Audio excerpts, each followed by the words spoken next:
By the way, April's parents bought me this shirt. After the divorce, they said, thank you so much for getting the here. Thank you for leaving us alone. Here's a shirt. It was for Christmas. They didn't know that we were swapping partners at the time. Probably wouldn't have gotten the shirt in that case.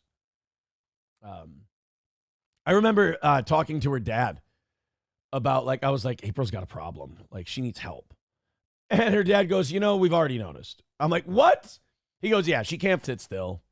Like, she can't, she keeps looking around everywhere. I've noticed that there's something going on there.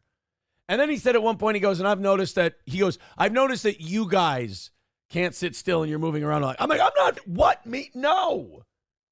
I've done 4 or 5 bumps total in the last 6 months or whatever. I don't like that shit. Take a little Molly at night every now and again, but, just don't want to be part of the fights. But yeah, when you try to tell people something, you're like, look, this is really difficult for you to hear. Just want to lay it out for you. I tried to help. I failed, so I'm putting it in your hands. Blah, blah, blah, blah. And you lay it out for him. He's like, yeah, I know. Oh, okay. Like when you think you're hiding something. It's kind of like when that search warrant affidavit came out.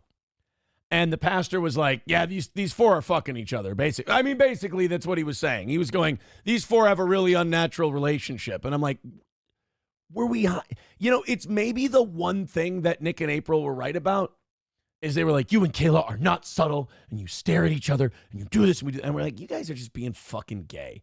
And then the pastor's like, these 4 are fucking each other, dude. And we're like, shit. Maybe he has a point. Well, I guess also bringing your mistress to church is probably not.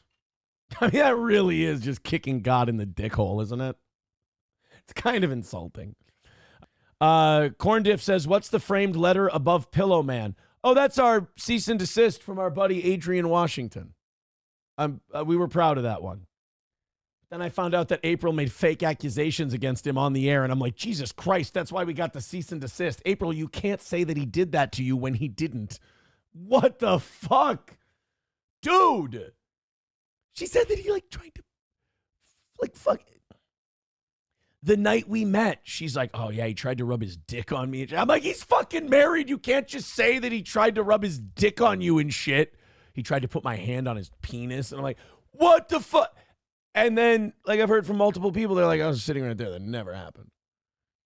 And I'm like, what the fuck is going on? So, yeah, she threw out a fucking border, sexual harassment allegation on the air about the guy.